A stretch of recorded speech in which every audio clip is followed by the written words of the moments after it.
తీసుకుని బయటకు వచ్చేస్తే వేరే వాళ్ళకి ఛాన్స్ వస్తుంది.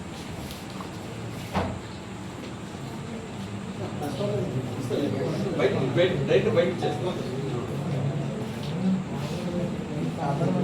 తీసుకుని బయట వచ్చేసి త్వరగా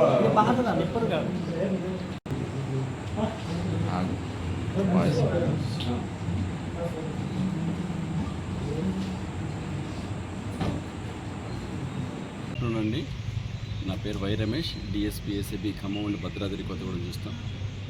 ఈరోజు మనం భద్రాచలం ఎఫ్డిఓ గారి ఫారెస్ట్ డివిజనల్ ఆఫీసర్ దగ్గర ఉన్నాం.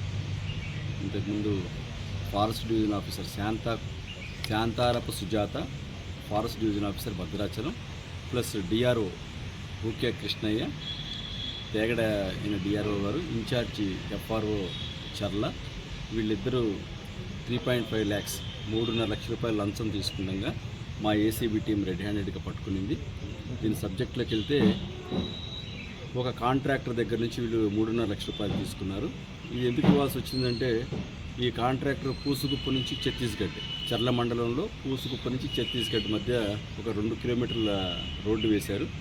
ఈ రోడ్డు వేసే క్రమంలో అక్కడ ఫారెస్ట్ డ్యామేజ్ అయిందని చెప్పేసి ఆ డ్యామేజ్ అయిన ఫారెస్ట్కి ఎటువంటి కేసు రిజిస్టర్ చేయకుండా, అతనికి ఎటువంటి ఫైన్ వేయకుండా ఉండడం కోసం వీళ్ళు 10 లక్షల రూపాయలు డిమాండ్ చేశారు. ఆ కాంట్రాక్ట్ 10 లక్షల రూపాయలు ఇవ్వలేనని చెప్పేసి మాకు ఏసీబీని అప్రోచ్ అవ్వడం జరిగింది. వెంటనే ఏసీబీ మా ఆపరేషన్ స్టార్ట్ చేసి వాళ్ళ డిమాండ్ అవన్నీ రికార్డ్ చేయడం జరిగింది. చేస్తే అతను నెగోషియేషన్ చేసిన తర్వాత 10 lakhs కాస్త అతని రిక్వెస్ట్ మీద 3 పాజిటివ్ వచ్చింది. మీ అందరికీ మరొకసారి పబ్లిక్ రిక్వెస్ట్ చేస్తుంది, 1064 మా టోల్ ఫ్రీ నెంబర్.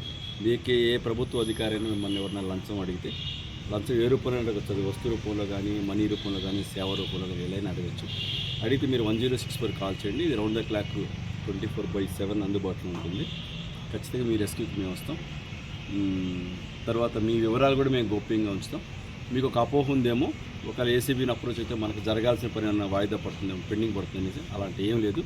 మీకు జరగాల్సింది, చట్టబద్ధంగా జరగాల్సిన పని అయితే ఖచ్చితంగా ఏసీబీ మీకు తోడు ఉంటుంది. ఆ పని కూడా త్వరగా అయ్యే విధంగా సహకరిస్తుంది.